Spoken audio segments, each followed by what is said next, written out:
Bismillahirrahmanirrahim. Today's topic of discussion is fluids, electrolyte and the shock. Okay, ठीक हो गया। तो कोई भी अगर पेशेंट आता है, आपने उसको आईवी फ्लूइड्स देने होते हैं, तो आपने कैसे देने होते हैं? तो उसका मिमोनिक होता है जो मेंटेनेंस फ्लूइड का होता है 100, 50 और 20। फॉर एग्जांपल, अगर 10 केजी तक इंडिविजुअल है तो आपने 100 ml देना होता है पर केजी। अगर वो नेक्स्ट 20 केजी के लिए आपने क्या करना होता है, 1000 ml ऐड करनी होती है पर, और साथ प्लस ऐड करना होता है 50 ml पर केजी। और अगर वो 20 केजी से ज़्यादा का है, लाइक वैसे इन्फेंट में फार्मूला अप्लाई करता होता है, तो इस केस में आपने क्या करना होता है, इस केस में आपने अप्लाई करना होता है, लाइक आप कह सकते हो कि ओके 1500 प्लस 20 ml पर केजी। ओके, तो ये फार्मूले आपने पीरियड्स में भी पढ़े होंगे, या पर आर हम 4 to 1 से भी कैलकुलेट कर सकते हैं। पहला डिजीज है gastric outlet obstruction. Gastric outlet obstruction बिल्कुल वैसे ही प्रेजेंट करता है जैसे इन्फेंट के अंदर हाइपरट्रॉफिक पाइलोरिक स्टेनोसिस होती है। उस केस में जो इन्फेंट था वो 4 से लेकर 6 हफ्तों के ऊपर प्रेजेंट करता होता है। प्रोजेक्टाइल नॉन बिलस वॉमिटिंग होती है, इसमें भी प्रोजेक्टाइल नॉन बिलस वॉमिटिंग होती है। मोस्ट कॉमनली जो ऑब्स्ट्रक्शन होती है ड्यूडेनम के अंदर देखने को मिलती होती है। तो प्रोजेक्टाइल नॉन बिलस वॉमिटिंग होती है। वॉमिटिंग की वजह से सारे के सारे इलेक्ट्रोलाइट्स कम हो जाएंगे, पोटेशियम कम हो जाएगा, लाइक क्या हो जाएगा, hypokalemic, hyponatremic, hypochloremic, metabolic alkalosis with normal anion gap होगा। तो क्लोराइड भी कम हो जाएगा और हाइपोक्लेमिक मेटाबॉलिक एल्किलोसिस हो जाएगा। और इस केस में आपको पैराटॉक्सिकल एसिड्यूरिया भी देखने को मिलता होता है। अब पैराटॉक्सिकल एसिड्यूरिया क्यों होगा? वॉमिटिंग हुई है, वॉमिटिंग की वजह से हाइड्रोजन क्लोराइड की डिप्लेशन हो गई है। हाइड्रोजन क्लोराइड की डिप्लेशन हो गया तो मेटाबॉलिक एल्किलोसिस हो गया है। मेटाबॉलिक एल्किलोसिस के अंदर की वजह से क्या होगा, ओके, एक पंप एक्टिवेट हो जाएगा। यानी पीएच को तो मेंटेन करना है, तो सेल्स के बाहर हाइड्रोजन निकल जाएगा बाहर, लेकिन पोटेशियम सेल के अंदर चला जाएगा। अब सेल के अंदर चला जाएगा तो पोटेशियम की डिप्लेशन हो जाती है। पोटेशियम की डिप्लेशन अल्डोस्टेरोन की वजह से भी हो सकती है, जो कि हाइपोवोलेमिया की वजह से एक्टिवेट हो जाता है। अब पोटेशियम की डिप्लेशन हुई है, ओके, ठीक है। अब पोटेशियम की तो डिप्लेशन हुई है, तो जो हाइड्रोजन की सीक्रेशंस होती है, ओके, वो किससे एक्सचेंज में होगी?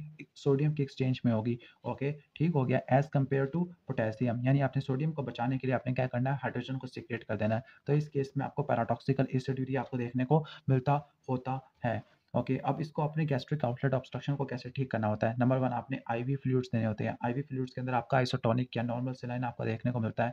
ओके, दूसरा पोटेशियम सप्लीमेंट्स आपने देनी होती है। स्टोमक को आपने एम्प्टी करना होता है गैस्ट्रिक लिवर से। और सर्जरी के अंदर रैमस्टीड पायलोरोमायोटोमी हो जाएगा। इसके अंदर आपको सक्सेशन स्प्लैश भी देखने को मिलता होता है। Okay, minimum urine output after adequate tissue perfection. तो मिनिमम यूरिन आउटपुट चाहिए होती है आफ्टर टिश्यू परफेक्शन, वो 1 मिलीलीटर पर मिनट होती है। ओके, एक टेस्ट होता है एलन टेस्ट, वो चेक करता है कि अल्नर आर्टरी की पोटेंसी है या नहीं, क्योंकि आपने रेडियल आर्टरी के अंदर क्या लगानी है, आर्टरी लाइन लगानी है या एबीजी के लिए सैंपल लेना है। सबसे पहले क्या करते हैं, दोनों आर्टरीज को ओक्लूड करते हैं। ओके, पेशेंट क्या करेगा, पहले फिस्ट, ओके, पेशेंट क्या करेगा, फिस्ट, ओके, पहले बंद होगी, फिर अपने फिस्ट को ओपन करेगा, ओपन करेगा, और जो एग्जामिनर होगा वो अल्नर आर्टरी को ओक्लूड कर देगा, जिसकी वजह से ब्लड फ्लो वापस रीस्टैब्लिश हो जाएगा, क्योंकि कोलैटरल सर्कुलेशन होती है। तो अल्नर आर्टरी की पोटेंसी को चेक करना है, क्योंकि रेडियल आर्टरी पे आपने काम करना होता है। इसके बाद फ्लूइड्स आ जाते हैं। फ्लूइड्स आगे 3 तरह के होते हैं। हाइपरटोनिक फ्लूइड, जिसके अंदर 0.5 नॉर्मल सलाइन होता है, ये 3 कंडीशन में इस्तेमाल होता है। निमोनिक है, डिग, डी के इंक्रीज टोटल फ्लूइड, और जी से गैस्ट्रिक फ्लूइड लॉस है। इसके बाद आ जाएगा आइसोटोनिक। आइसोटोनिक में नॉर्मल सलाइन या रिंग कलेक्टेड आ जाएगा। इसका निमोनिक है, बैड, बर्न्स के अंदर, ब्लड लॉस वाले पेशेंट के अंदर, एनाफिलैक्टिक शॉक के अंदर, ओके, डिहाइड्रेशन के अंदर हम इस्तेमाल करते होते हैं बैड से रट्टा मारना। इसके बाद हाइपरटोनिक है। हाइपरटोनिक में 3% नॉर्मल सलाइन होता है, मैनिटोल होता है। उसका निमोनिक है, सॉक। सीवियर हाइपोनेट्रीमिया में हाइपरटोनिक देते हैं। फ्लूइड ओवरलोड है, सेरेब्रल एडिमा है या कीटोसिस है, इस केस में फ्लूइड देते होते हैं। ओके, अब फ्लूइड थेरेपी के अंदर आ जाते हैं। ओके, एक पेशेंट आया, सर्जरी हुई है, तो फ्लूइड रिससिटेशन के लिए कितना फ्लूइड देते हैं? ओके, तो पहले रिससिटेशन के लिए रट्टा मार लेना, 250 से लेकर 500 ml का फ्लूइड देते होते हैं। यानी एक रेगुलर 7 अप की बोतल होती है या 2 गिलास होते हैं उसके, ओके, 250 से लेकर 500 ml का नॉर्मल सलाइन देते हैं 5 से लेकर 10 मिनट के अंदर।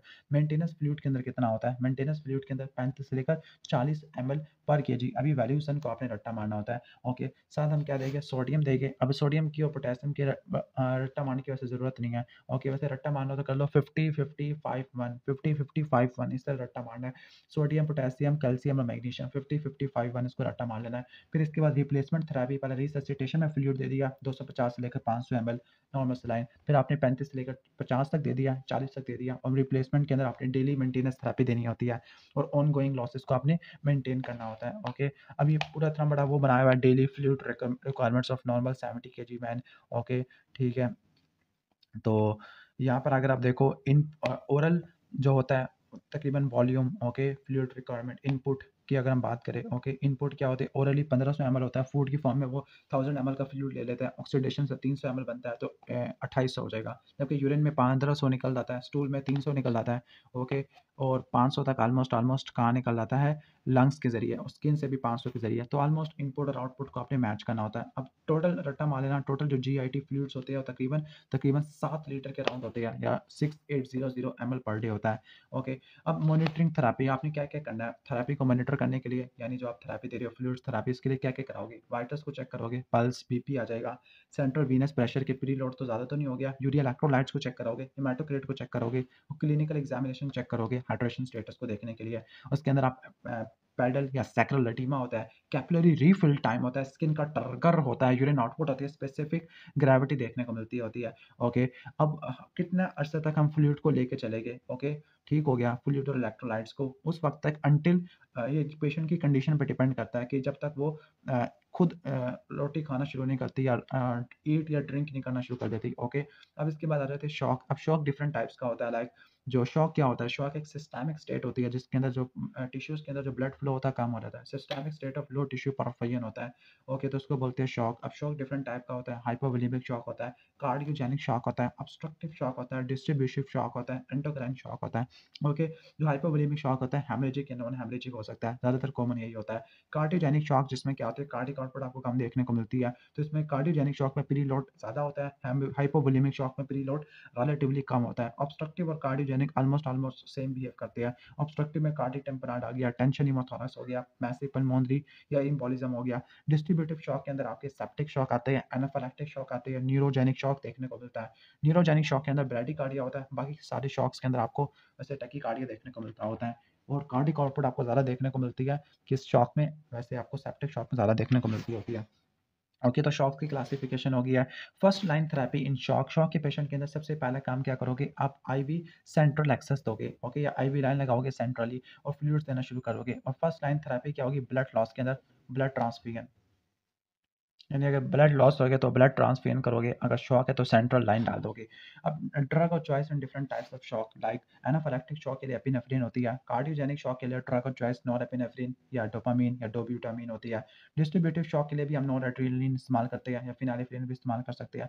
हाइपोवोलेमिक शॉक में क्रिस्टोलाइड्स है, नॉर्मल सलाइन या रिंगर लैक्टेट होता है। शॉक विद ओलिगोयूरिया तो आपने डोपामाइन देना होता है। हाइपोएड्रिनल शॉक या जो एंडोक्राइन शॉक होता है, इसमें कॉर्टिकोस्टेरॉइड देंगे, सेप्टिक में आप एंटीबायोटिक देते होते हैं, ओके। अब इसके बाद 2 cardinal principles of management of bleeding, तो ब्लीडिंग के अंदर आपने हेमरेज और सेप्सिस को आपने कंट्रोल करना होता है, ओके। अच्छा, एक बात रट्टा मार लेना, वो कौन सी बेस्ट लैब वैल्यू है जो कि एडिक्वेसी ऑफ इसको चेक करती होती है, एडिक्वेसी ऑफ रिससिटेशन को, ओके। तो अगर आपने जो रिससिटेशन है उसकी एडिक्वेसी को चेक करना है, तो जो बेस्ट लैब वैल्यू होती है वो लैक्टिक एसिडोसिस होता है, और जो बेस्ट क्लिनिकल पैरामीटर होता है कि शॉक की असेसमेंट कैसी है, या जो आप थेरेपी दे रहे हो वो कैसी जा रही है, तो क्लिनिकल के अंदर आपका आता है यूरिन आउटपुट, और जो लैब्स के अंदर आता है वो आपका लैक्टिक एसिडोसिस आपको देखने को मिलता होता है। अच्छा, लिवर का डिजीज़ है तो आपने हाइड्रेशन स्टेटस को मेंटेन करना होता है, to white hepatorenal syndrome, morphine terminal cancer के पेन में दी जाती होती है। सेंट्रल वीनस प्रेशर होती है, ये बेस्ट मेजर होता है। कैलकुलेट आईवी इंट्रावेनस फ्लूइड कि कितना फ्लूइड देना है, वो कैसे डिटरमिन होगा, सेंट्रल वीनस प्रेशर से होगा, प्रीलोड से होगा, ओके, ठीक हो गया। जो सीवीपी होती है या प्रीलोड होता है, ओके, कार्डियोजेनिक के अंदर या सेप्टिक शॉक के अंदर आपको ज़्यादा देखने को मिलता है, वैसे सेप्टिक में कांस्टेंट रहता है, कार्डियोजेनिक में बढ़ जाता होता है। बेस्ट क्या होता है, ये आपको देखने को मिलता होता है, बेस्ट जो पैरामीटर होता है प्रीलोड के लिए वो पल्मोनरी कैपिलरी वेज प्रेशर होता है, कार्डियोजेनिक शॉक में आप इस्तेमाल करते होते हैं मेन, ओके, ठीक है। अच्छा, तो शॉक के अंदर क्या 5 पैरामीटर्स होते हैं, ओके। तो शॉक होता है, शॉक कंपनसेटेड हो सकता है, माइल्ड हो सकता है, मॉडरेट होता है, सीवियर शॉक हो सकता है। अब इनके पैरामीटर्स क्या होते हैं, एक बार अल्ट्रा मान लेना सारे, तो पहले तो वाइटल्स का आपने लेना होता है। वाइटल्स में क्या आते हैं, पल्स आता है, बीपी आते हैं, रेस्पिरेटरी रेट आता है, और बाकी रट्टा मान लेना एलयूसी को, लक को रट्टा मारना है, लक को, ओके। लक हो जाएगा एलयूसी लक, और बीपीआर ब्लड प्रेशर, पल्स और रेस्पिरेटरी रेट आ जाएगा, ये आपने लेने होते हैं, ओके। पहला जो होता है शॉक कंपनसेटेड शॉक होता है, ओके, कंपनसेटेड शॉक। अच्छा, अ, एक बात रट्टा मार लेना, shock according to severity shock हम 2 में डिवाइड करते होते हैं, कंपनसेटेड और डीकंपनसेटेड होता है। जो कंपनसेटेड होता है उसमें कंपनसेशन आपको देखने को मिलती है। अब शॉक होगा, शॉक में ब्लड फ्लो कम हो जाएगा, तो अब कैसे कंपनसेट करोगे बैठ के? ओके, ठीक हो गया। ओके, जब टिश्यूज़ की तरफ ब्लड फ्लो रिलेटिवली कम आ रहा है तो टिश्यूज़ अपना मेटाबॉलिज्म ही चेंज कर देंगे, एरोबिक से एनारोबिक में जाना शुरू कर देंगे और पल्स रेट इनिशियली सबसे पहले बढ़ती होती है। ओके, तो आपको सिर्फ अगर 2 चीज़ें देखने को मिले, नंबर 1 लैक्टिक एसिडोसिस थोड़ा देखने को मिले और माइल्ड इंक्रीज़ देखने को मिले, दैट मीन्स कि क्या है, ये कंपनसेटेड शॉक होता है। जो डीकंपनसेटेड शॉक होता है वो माइल्ड, मॉडरेट या सीवियर होता है। Best indicator for monitoring of shock तो वो यूरिन आउटपुट होता है, जबकि पुअर इंडिकेटर कॉन्शियसनेस लेवल होती है, जो कि डिफरेंट हो सकती है। ओके, अच्छा ये बता, जो इरिवर्सिबल शॉक होता है उसकी वजह से ऑर्गन फेलियर हो सकता है, लाइक लंग्स के अंदर ARDS हो सकता है, किडनी में एक्यूट रीनल फेलियर, क्लॉटिंग, कोआगुलोपैथी और सीवियस फेलियर हो सकता है। हम शॉक की सीवियरिटी पढ़े थे, तो शॉक को आपने पहले तो आपने 6 पैरामीटर्स पर रट्टा मारना है, LUC lactic acidosis, urine output और C से आ जाएगा आपका कॉन्शियसनेस लेवल। ओके, और इसके बाद नेक्स्ट आ जाएगा बीपीआर, ब्लड प्रेशर, पल्स और रेस्पिरेटरी रेट है। तो पहले कंपनसेटेड के अंदर बॉडी क्या करती है, अपने मेटाबॉलिज्म को शिफ्ट कर देती है एरोबिक से एनारोबिक के अंदर, और पल्स रेट थोड़ा सा बढ़ता होता है, सबसे पहले ये देखने को मिलता होता है। और फिर चलती है नेक्स्ट एक्सट्रीम में, सीवियर शॉक में। सीवियर शॉक में सब चीज़ें खराब होगी, लैक्टिक एसिडोसिस बहुत बड़ा खड़ा होगा, यूरिन आउटपुट नहीं आ रहा होगा, कॉन्शियसनेस लेवल बंदा क्या होगा, कोमा में चला गया होगा, रेस्पिरेटरी रेट आपका लेबर्ड होगा यानी ना होने के बराबर होगा, पल्स रेट ज़्यादा हुई पड़ी होगी, बीपी सीवियर हाइपोटेंशन में होगा। ओके, ठीक है, तो आपने इसको रट्टा मार लेना है। ओके, जो मॉडरेट में और सीवियर शॉक में कहाँ फ़र्क होता है, वो इस जगह पे फ़र्क होता है। सीवियर हाइपोटेंशन हो तो वो सीवियर है, अगर माइल्ड है तो वो मॉडरेट के अंदर आ जाएगा। ओके, और अगर ब्लड प्रेशर में ओके क्या कर दूँ मैं, ओके, ब्लड प्रेशर को मैं नॉर्मल कर दूँ तो वो कौन-सा शॉक हो जाएगा, माइल्ड शॉक हो जाएगा, और दूसरी तरफ मैं यूरिन आउटपुट को भी क्या कर दूँगा, नॉर्मल कर दूँगा। तो जिनको मैंने हाइलाइट किया आपने इसको ऐसे रट्टा मारना है। ओके, अब जो हाइपोवोलेमिक शॉक है इसकी भी जो मोस्ट कॉमन टाइप होती है वो हेमरेजिक शॉक होती है। अच्छा, यहाँ पे सारा कंपैरिज़न लिखा हुआ है। हाइपोवोलेमिक कार्डियोजेनिक ऑब्स्ट्रक्टिव और डिस्ट्रीब्यूटिव है, सब में कार्डियक आउटपुट ज़्यादा देखने को मिलती है, कम देखने को मिलती है सॉरी, लेकिन डिस्ट्रीब्यूटिव में आपको ज़्यादा देखने को मिलती होती है। ओके, ठीक है, इसके बाद आ जाए वास्कुलर रेजिस्टेंस के अंदर। वास्कुलर रेजिस्टेंस के अंदर क्या होगा, ओके, जो वास्कुलर रेजिस्टेंस होती है सब में वास्कुलर रेजिस्टेंस ज़्यादा देखने को मिलती है, लेकिन डिस्ट्रीब्यूटिव में आपको कम देखने को मिलती है क्योंकि फ्लूइड डिस्ट्रीब्यूट हो रहा है, टोन खत्म हो गया आर्टरियोल की। वीनस प्रेशर के बारे में बात करें, वेन्स के अंदर जो प्रेशर होता है, ओके, हाइपोवोलेमिक शॉक में कम होता है, यानी जो बैक फ्लो आपको देखने को मिल रहा है, कार्डियोजेनिक में आपको देखने को मिलेगा, ऑब्स्ट्रक्टिव में भी देखने को मिलता है और डिस्ट्रीब्यूटिव में। इन शॉर्ट प्री लोड को बता रहे हैं। मिक्स्ड वीनस सैचुरेशन, ओके, ठीक है, वीनस सैचुरेशन किस में होती है, यानी जिसमें क्या होगा, वेज़ोडायलेशन देखने को मिलेगी तो ब्लड ज़्यादा वेन्स में चला जाएगा, तो वो डिस्ट्रीब्यूटिव में देखने को मिलती है। बाकी सब के अंदर आपको बेस डेफिसिट देखने को मिलेगा। ओके, ठीक है, तो अगर हम इस सिनेरियो में आते हैं, एक पर्सन है उसकी नी एम्पुटेशन हुई है, 7th पोस्ट ऑपरेटिव डे के अंदर मैसिव ब्लीडिंग हो रही है, अगर at the time of operation of primary haemorrhage 24 घंटे के अंदर हो, रिएक्शनरी हेमरेज और 7 से लेकर 10 दिन के अंदर हो, सेकेंडरी हेमरेज उसको बोलते होते हैं। ओके, वैसे लिखा हुआ है यहाँ पर, primary haemorrhage immediately after the injury, reactionary 24 घंटों के अंदर होता है, सेकेंडरी 7 से लेकर 14 दिन के बाद आपको देखने को मिलता होता है इंजरी के। ओके, अब वो कौन से फैक्टर्स होते हैं जो कि ब्लीडिंग को रिस्पॉन्ड करते हैं, ब्लीडिंग करवाते होते हैं, इन्फेक्शन की वजह से ब्लीडिंग हो सकती है, मलिग्नेंसी या प्रेशर नेक्रोसिस की वजह से हो सकती है, लाइक ड्रेन्स की वजह से हो सकती है। कि मैनेजमेंट क्या होगी एक्सटर्नल हैमरेज के लिए, पहले आपने क्लिनिकल आइडेंटिफाई करना होता है, रिससिटेशन करनी होती है, ABC को मेंटेन किया, प्रेशर लगाया आपने या एक्सट्रीमिटीज़ को एलिवेट किया अबव द पेशेंट हार्ट, या प्रेशर पॉइंट को लोकेट किया और प्रेशर आपने अप्लाई किया। ओके, ठीक है, फिर आपने ब्लड वॉल्यूम को रिस्टोर करना होता है, फ्लूइड्स आपने इस्तेमाल नहीं करने क्योंकि फ्लूइड्स के पास जीरो ऑक्सीजन कैरी कैपेसिटी होती है, अगर ब्लड लॉस हो रहा है तो आपने ब्लड ही देना होता है। डेफिनेटिव मैनेजमेंट के अंदर क्या होगा, आपने हेमरेज को कंट्रोल करना है और आपने जो एक डेडली ट्रायड आपने उसको प्रिवेंट करना होता है, उसके अंदर आपका कोगुलोपैथी, एसिडोसिस, हाइपोथर्मिया देखने को मिलता होता है, कंजेनिटल एड्रिनल हाइपोप्लेसिया से भी रट्टा मार सकते हैं, कोगुलोपैथी, एसिडोसिस और हाइपोथर्मिया। बाकी सेप्सिस को कंट्रोल करना होता है, प्रिवेंशन करनी है और नथिंग एल्स। ओके, ठीक है, इसके बाद नेक्स्ट है कि पेशेंट को ट्रॉमा हुआ है और डैमेज कंट्रोल सर्जरी के क्या दो मेन गोल होते हैं, दो मेन गोल क्या होते हैं, हेमरेज को और सेप्सिस को आपने प्रिवेंट करना होता है। ओके, अब इसकी स्टेजेस क्या होती है डैमेज कंट्रोल स्टेजेस की, एक डैमेज कंट्रोल रिससिटेशन और दूसरा डैमेज कंट्रोल सर्जरी होता है। डैमेज कंट्रोल रिससिटेशन के अंदर क्या होता है, सबसे पहले आपने क्या करना है, okay, acute traumatic coagulopathy, okay, आपने इसको ठीक करना होता है। नंबर 2 आपने परमिसिव हाइपोटेंशन, यानी खुद ही आपने हाइपोटेंशन करवानी होती है ताकि हेमरेज कम से कम हो। आपने क्रिस्टलाइट्स को आपने अवॉइड करना होता है टू अवॉइड डाइल्यूशनल कोआगुलोपैथी।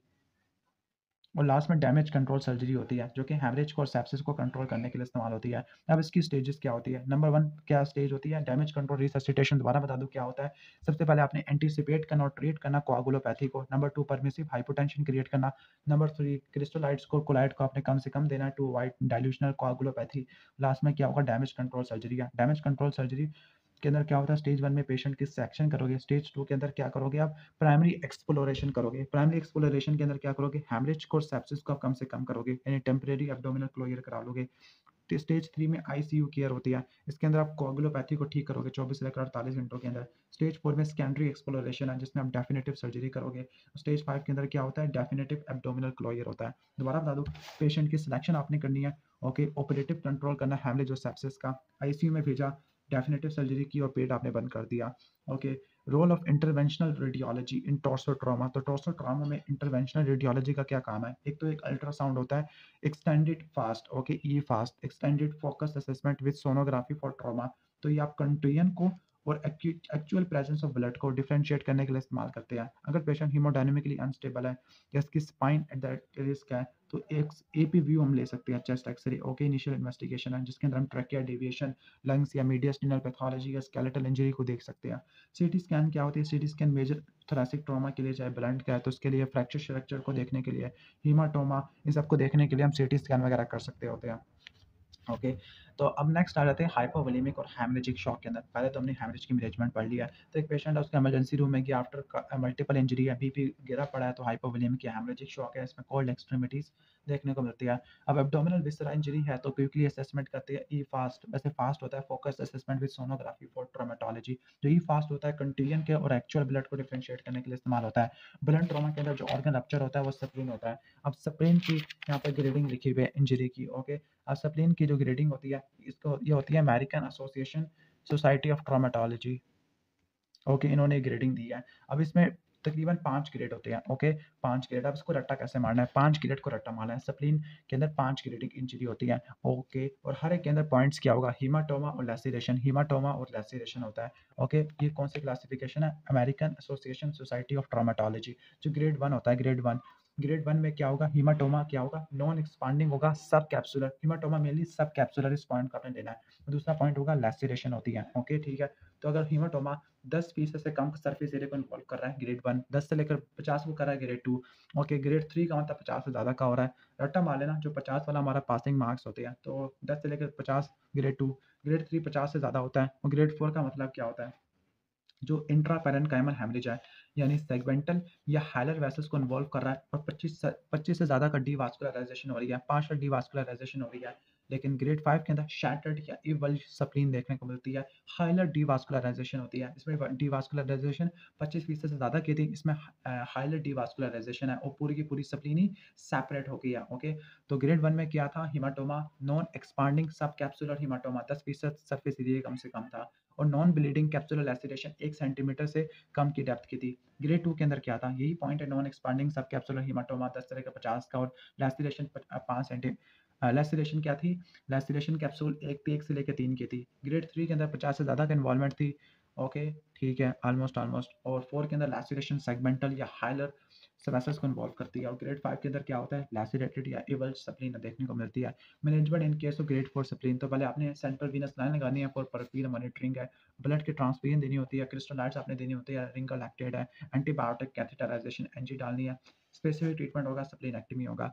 जो ग्रेड 3 है, इसमें अनस्टेबल एंजियोग्राफी होती है, ओके, ओके, यानी क्या? यानी ग्रेड 3 का मतलब अगर पेशेंट अनस्टेबल है तो एंजियोग्राफी कराओगे, एंजियो एम्बोलाइजेशन करोगे, और स्प्लीन प्रिजर्विंग सर्जरी करोगे, जिसको स्प्लीन और राइफी वगैरह कहते होते हैं। अब हेमरेजिक शॉक की कुछ ट्रेडिशनल क्लासिफिकेशन होती है। हेमरेजिक शॉक्स, ओके, ठीक है, 4 टाइप्स का, 4 क्लास का होता है। क्लास 1 और 2 के अंदर आपने क्रिस्टोलाइट्स लाइक नॉर्मल सलाइन और रिंगल एक्टेड इस्तेमाल करना होता है। क्लास 3 और क्लास 4 के अंदर आपने क्रिस्टोलाइट्स के साथ ब्लड भी देना होता है, ओके। क्लास 1 का मतलब 15% से कम का है, क्लास 2 15 से लेकर 30, और क्लास 3 30 से लेकर 40, और क्लास 4 क्या होती है? 40 से ज़्यादा की इन्वॉल्वमेंट आपको देखने को मिलती होती है। अब रट्टा मार लेना, 15 को आपने मल्टीप्लाई करना होता है किससे? 5 से मल्टीप्लाई करना होता है, तो आपके, यानी आपने 15 को मल्टीप्लाई करना है 50 से, तो ये आपका ml आ जाएगा, 50 से मल्टीप्लाई करना होता है। एक पेशेंट है, वो कि शॉक में गया हुआ, हाई ग्रेड फीवर है, हेमरेजिक सपोर्ट्स हुए हुए है, ओके, ब्लीडिंग हो रही है, दैट मीन्स डेंगू हेमरेजिक है। तो आपने डेंगू सीरोलॉजी करानी होती है, आईवी फ्लूइड्स देने होते हैं और ब्लड या प्लेटलेट ट्रांसफ्यूजन देनी होती है। Management after 1 hour, first line तो ये होगी। आफ्टर 1 आवर में वाइटल्स देखनी है, ऑक्सीजन थेरेपी करनी है, मेंटेन सर्कुलेटरी वॉल्यूम और शॉक को ठीक करना और पेन और फीवर को ठीक करना है। पैरासिटामोल, मैंने तो बहुत पैरासिटामोल खाई है डेंगू के अंदर। ओके, तो हाइपोवोलेमिक शॉक हो जाएगा। अब सेप्टिक शॉक के क्या क्लिनिकल फीचर्स होते हैं? अर्ली स्टेजेस के अंदर क्या होगा? अर्ली के अंदर बुखार होता है, चिल्स आपको देखने को मिलते हैं इन्फेक्शन की वजह से, टैकीकार्डिया होता है, पल्स रैपिड बाउंडिंग पल्स होती है, वाइट पल्स प्रेशर देखने को मिलता होता है। लेट स्टेजेस के अंदर बंदा ठंडा होना शुरू हो जाएगा, कोल्ड क्लाइमेट स्किन है, पहले गर्म था अब ठंडा हो जाएगा, सेंसोरियम अल्टर्ड होना शुरू हो जाएगा, पल्स फीबल हो जाएगी, हाइपोटेंशन, ओलिगोयूरिया, डीआईसी आपको देखने को मिलता होता है। ओके, ठीक है। अब यहाँ पे सेप्टिक शॉक का सिनेरियो दिया हुआ है कि ओलिगोयूरिया, ब्लड प्रेशर गिरा हुआ है, टैकीकार्डिया, टाइफाइड परफोरेशन है, दैट मींस सेप्टिक शॉक है, कोई इन्फेक्शन की कोई हिस्ट्री दी हुई है।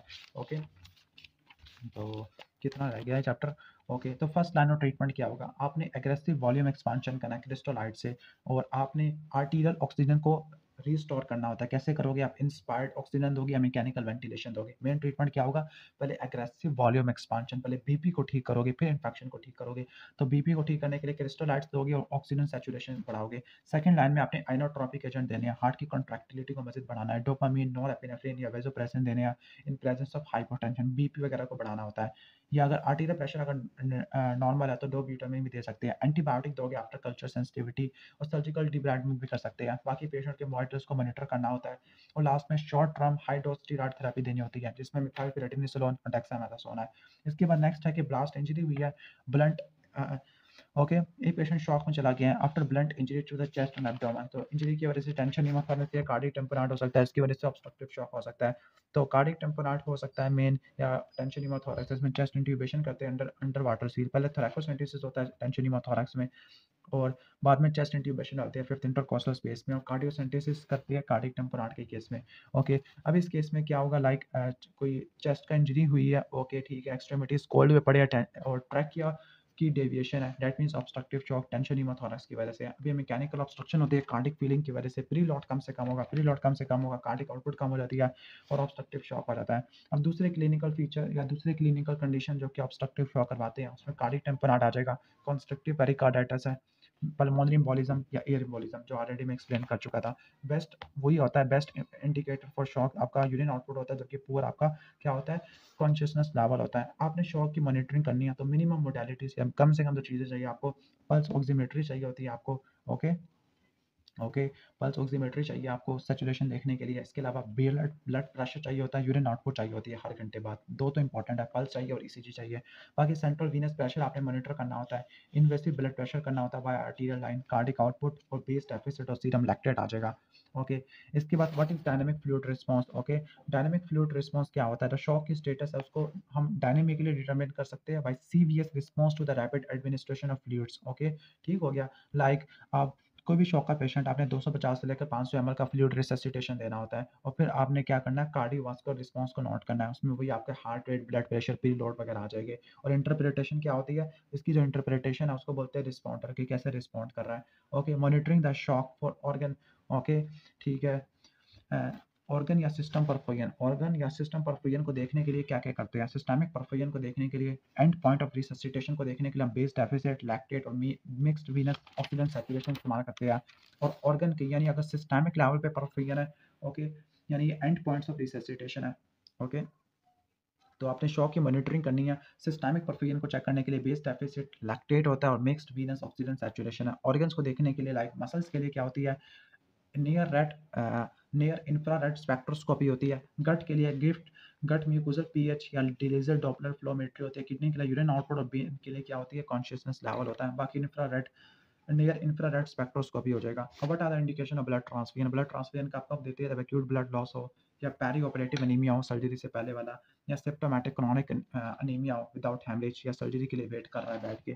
ओके, ठीक है। हेरिडिटरी सफिलोसाइटोसिस में ऑस्मोटिक फ्रेजिलिटी टेस्ट होता है। हेमोलिटिक ट्रांसफ्यूजन रिएक्शन में कॉम्स टेस्ट पॉजिटिव होता है, वो negative universal donor, A B positive universal recipient होता है। ओके, ठीक है। अब कॉम्प्लिकेशन ऑफ सिंगल ट्रांसफ्यूजन की वजह से क्या हो सकता है? अच्छा, यहाँ पे मैंने इंडिकेशन ऑफ ब्लड ट्रांसफ्यूजन लिखा हुआ है, ओके। अगर हीमोग्लोबिन 8 से ज़्यादा का है तो कोई इंडिकेशन नहीं है, 6 से लेकर 8 का है, ओके, तो कोई फ़ायदा नहीं है। In the absence of bleeding, अगर ब्लीडिंग नहीं हो है तो कोई सर्जरी नहीं है तो कोई फ़ायदा नहीं है, अगर 6 से कम का है तब फ़ायदा है देने का, ओके। अब इसके बाद हम पढ़ लेते हैं complication of blood transfusion. Blood transfusion की क्या कॉम्प्लिकेशन हो सकती है? Number 1, incompatibility, hemolytic transfusion reaction हो सकती है, एबीओ इनकम्पैटिबिलिटी, बुखार हो सकता है जिसको बोलते हैं febrile transfusion reaction, allergic reaction हो सकता है, इन्फेक्शन वगैरह हो सकती है जो कि ब्लड से फैलते हैं, लाइक बैक्टीरियल इन्फेक्शन हो गया, हेपेटाइटिस, एचआईवी, मलेरिया हो गया, एयर एम्बोलिज्म हो सकता है, थ्रोम्बोफ्लेबाइटिस हो सकता है जहाँ से दे रही है, या transfusion related acute lung injury या ट्रांसफ्यूजन एसोसिएटेड सर्कुलेटरी ओवरलोड हो सकता है, टैको हो सकता है फ्रेश फ्रोजन प्लाज्मा की वजह से। अगर आपने किसी को मैसिव ब्लड ट्रांसफ्यूजन लगा दिया, मैसिव ब्लड ट्रांसफ्यूजन की वजह से रट्टा मार लेना, सिर्फ एक चीज़ बढ़ती है, वो है आयरन, बाकी सारी चीज़ें कम हो जाती है, लाइक कोगुलोपैथी होती है, डाइल्यूट हो जाती है कोगुलेशन फैक्टर, कैल्शियम कम होता है, ओके, हाइपोकैलेमिया देखने को मिलता है, हाइपोथर्मिया देखने को मिलता है, आयरन ओवरलोड हो जाता है, 250 मिलीग्राम आयरन पर ट्रांसफ्यूज होता है, ओके। जो ब्लड ट्रांसफ्यूजन है कि सपोज किसी को ब्लड ट्रांसफ्यूजन दिया, उसको चिल्स या फीवर आना शुरू हो गया, तो ये एक्यूट फिब्राइल ट्रांसफ्यूजन रिएक्शन होता है जो कि नॉन हिमोलिटिक ही होता है। क्यों होता है? Due to cytokines in the transfuse blood के अंदर साइटोकाइंस होते हैं। इसका ट्रीटमेंट क्या होता है? खुद ब खुद ठीक हो जाता है और टाइलेनॉल यानी पैरासिटामोल देते होते हैं। प्रोफाइलैक्सिस के अंदर ल्यूकोडिप्लेटेड आरबीसी दे सकते हैं। अगर कोई ब्लड ट्रांसफ्यूजन दिया, हीमोग्लोबिन यूरिया या फ्लैंक पेन हो रहा है, दैट मीन्स एबीओ इनकम्पैटिबिलिटी हो चुका है। ABO incompatibility haemolytic transfusion reaction है। और अगर ब्लड ट्रांसफ्यूजन के बाद शॉर्टनेस ऑफ ब्रेथ है, क्रैकल्स होते हैं, एडिमा देखने को मिल रहा है, जेबीपी बढ़ रही है, that means transfusion associated circulatory overload है, तो डाययूरेटिक्स देना है, अपराइट पोजीशन है और ऑक्सीजन देनी होती है, ऑक्सीजन नेजल कैनुला आपने लगाना होता है, ओके। एक पेशेंट है, कोलिसिस्टेक्टमी के लिए ब्लड ट्रांसफ्यूजन दिया, लेकिन आपने देखा कि वो गलत खून लग रहा है, तो आपने क्या करना है, कैसे मैनेजमेंट करनी है? तो मैनेजमेंट में क्या है? सबसे पहले आपने ट्रांसफ्यूजन को फौरन आपने रोक देना होता है, ओके। जो रेसिपिएंट का जो ब्लड सैंपल है, ओके, ओके, यानी आपने जो रेसिपिएंट का जो सैंपल है उसको आपने भेजना होता है, ओके। और जो ट्रांसफ्यूजन ब्लड है, कौन सा ब्लड दिया जा रहा था, आपने 2 लैबोरेटरीज में भेजना होता है। फिर आपने स्टेरॉइड्स आपने देने हैं, हाइड्रोकोर्टिसोन या डेक्सामेथासोन आपने इंट्रावेनस आपने देने होते हैं, ओके, ठीक है। फिर आपने फ्लूइड थेरेपी देनी होती है और ब्लड की अल्कलाइजेशन करनी है, सोडियम लैक्टेट से या सोडियम बाइकार्बोनेट से कर सकते हैं। बाकी मैनाटोल, फ्यूरासिमाइड, एंटीहिस्टामिन ये आप दे सकते हो। हीमोडायलिसिस करेंगे अगर रीनल फेलियर हो रहा है, वेंटिलेटरी सपोर्ट या डिफिब्रिलेटर करेंगे, एसिडोसिस और इलेक्ट्रोलाइट को ठीक करेंगे। अब क्रॉस मैचिंग का ब्लड है, फुल टाइम रिक्वायर्ड होता है 45 मिनट्स, ओके। और एबीओ और आरएच स्टेटस के लिए सिर्फ 10 से लेकर 15 मिनट, लेकिन फुल के लिए होता है 45 मिनट लगते होते हैं। प्रिवेंशन क्या होती है? गलत मिसमैच ट्रांसफ्यूजन की, तो आपने प्रॉपर क्रॉस मैचिंग या रीचेकिंग करनी है, कब तकरीबन 2 बंदों ने करनी चाहिए। Monitor while giving blood, check करना है कि कोई रिएक्शन तो नहीं हो रहा। Never open blood packs for sampling, sampling के लिए ब्लड पैक्स को ओपन नहीं करना और स्किन की डिसइंफेक्शन करनी होती है। यूनिवर्सल डोनर, मेल्स में क्या होता है? ओ पॉजिटिव, फीमेल में ओ नेगेटिव होता है। यूनिवर्सल रेसिपिएंट ए बी आपको देखने को मिलता है, ए बी ब्लड ग्रुप होता है। इसके बाद डीआईसी हो गया, डीआईसी में आपने क्या करना होता है? आपने हीमोडायनेमिक अनस्टेबिलिटी को ठीक करना होता है। कैसे ठीक करोगे? फ्लूइड्स दोगे, ओके, ठीक है।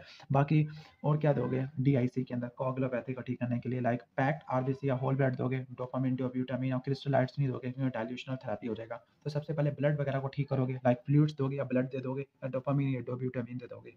फैक्टर रिप्लेसमेंट करोगे जो कि डीआईसी में स्पेसिफिक है, फ्रेश फ्रोजन प्लाज्मा, ओके। दूसरा क्रायो प्रेसिपिटेट होता है जिसमें कोगुलेशन फैक्टर होते हैं, sorry for disturbance. Fresh frozen plasma हो गया, क्रायो प्रेसिपिटेट हो गया, प्लेटलेट कंसंट्रेट हो गया, लास्ट में हेपरिन या ट्रांएक्सामिक एसिड है। अब इनका स्टोरेज लिखा हुआ है, ओके। जो फ्रेश फ्रोजन प्लाज्मा होता है, ओके, इसका तकरीबन स्टोरेज होता है -40 से लेकर -50 तक, सबसे ज़्यादा यही होता है। पैक्ड आरबीसीज होते हैं 2 से लेकर 6 का होते हैं, ओके। पोलियो से रट्टा मार सकते हैं, पोलियो वाले भी 2 से लेकर 6 पे स्टोर होती है। क्रायो प्रेसिपिटेट 30 पे होते हैं और प्लेटलेट 20 से लेकर 24 पे होते हैं, ओके। इसके बाद आ जाते हैं hypochloraemic metabolic alkalosis due to vomiting है, तो हाइपरट्रॉफिक पाइलोरेक्टिनोसिस है, ओके। पैंक्रियाटाइटिस में आपको हाइपरकैल्सीमिया और हाइपरग्लाइसीमिया देखने को मिलता है। रिएक्शनरी हेमरेज 24 घंटों के अंदर होता है। Amylase level in ruptured abdominal aortic aneurysm ज़्यादा देखने को मिलता होता है। पैरालिटिक हाइपोकैलेमिया की वजह से होता है। कोआगुलोपैथिक जो ओके, डीआईसी का क्या ट्रीटमेंट होता है? अगर ब्लीडिंग हो रही है तो आपने फ्रेश फ्रोजन प्लाज्मा इस्तेमाल करना होता है। Fluid of choice in intestinal obstruction तो रिंगा लैक्टेट इस्तेमाल करते हैं। पाइलोरिक स्टेनोसिस के अंदर या गैस्ट्रिक आउटलेट ऑब्स्ट्रक्शन में नॉर्मल सलाइन विद पोटेशियम देते हैं। काज ऑफ ओर्टिकोरिया ब्लड ट्रांसफ्यूजन की वजह से हो सकता है। माइक्रोसिटिक विद एचबी कम हुई पड़ी है तो iron deficiency anaemia. First line inotropes after fluid for septic shock, septic shock के लिए क्या दोगे? डोब्यूटामिन देते हैं। Universal donor in female, female O negative, male O positive, okay, males positive होते हैं। Management of vomiting in with gastric outlet obstruction, तो आपने फ्लूइड इलेक्ट्रोलाइट इम्बैलेंस को आपने ठीक करना होता है। Type of shock in pancreatitis, तो डिस्ट्रीब्यूटिव शॉक होता है। Haemorrhage after 12 hour of surgery, reactionary haemorrhage होता है। Best indicator to assess shock, urine output होता है। मल्टीपल डिस्चार्जिंग साइनसेस बहुत सारी है तो वह हिड्रोएडिनाइटिस सुपुलेटा हुआ होता है। टेस्ट फॉर डायग्नोसिस ऑफ ईड्स, तो वेस्टर्न ब्लॉटिंग होती है, कंफर्मेटरी यही होता है। Okay, daily requirement of potassium 50 ml होती है, 50 ml नहीं 50 मिलीमोल होती है। History of fall in bathroom और unconscious with very low BP, तो न्यूरोजेनिक शॉक है, बीपी कम हुआ पड़ा है। हिस्ट्री ऑफ फॉल और तमाम लिप्स पैरालाइज है तो स्पाइनल शॉक आ जाएगा। प्री पायलोरिक जूस लॉसेस, अगर पायलोरस से पहले वाले जूस लॉस हो रहे हैं तो 3 लीटर, वैसे टोटल जीआईटी का 6.8 लीटर होता है, 7 लीटर तक होता है। मैनेजमेंट ऑफ डायबिटिक पेशेंट जिसका अल्टर्ड सेंसोरियम है, लैब्स में हाइपरकलीमिया है, तो आपने इंसुलिन देना है और ग्लूकोज इन्फ्यूजन देना है, मतलब ये डी के या हाइपरग्लाइसेमिक हाइपरओस्मोलर नॉन कीटोटिक कोमा की तरफ गया हुआ है। थ्रोम्बोसाइटोपेनिया का क्या मैनेजमेंट होगा, जिसमें इमरजेंसी एपेंडेक्टमी चाहिए तो आपने प्लेटलेट कंसंट्रेट देने होते हैं। काज ऑफ थायराइड सिस्ट जो कि पेनफुल हो गया तो हेमरेज की वजह से हो सकती है। Okay, investigation to be done, अब मैसिव ब्लड ट्रांसफ्यूजन हो गया, सब म्यूकोजल हेमरेजेस हो गया, 5 मिनट ब्लड ट्रांसफ्यूजन तो प्रोथ्रोम्बिन टाइम है, मतलब डायल्यूशन हो गया। पीएच कम हुई पड़ी है, कार्बन डाइऑक्साइड बढ़ी हुई है तो रिस्पायरेटरी एसिडोसिस है। फ्लूइड आपने पायलोटिक स्टेनोसिस में आपने क्या देना होता है, डेक्स्ट्रोसलाइन नॉर्मल सलाइन भी आप दे सकते हो। स्टूडेंट वाचिंग सर्जरी कोलैप्स हो गया तो वेसोविंगल सिंकोपी होता है। रिएक्शनरी हेमरेज 24 से लेकर 48 घंटों में होता है। Best indicator to assess shock urine output है। Okay, numbness around the mouth यानी perioral numbness, carpopedal spasm, positive Chvostek sign, ये इंट्रावेनस कैल्शियम हाइपरकैल्सीमिया की वजह से होता है तो आपने IV 10 ml of 10% calcium gluconate आपने देना होता है। ओके, ठीक है। मैनेजमेंट ऑफ हाइपरकैल्सीमिया, तो हाइपरकैलीमिया सॉरी, तो कैल्शियम ग्लूकोनेट देना होता है। Most common type of shock haemorrhagic या हाइपोवोलेमिक शॉक होता है।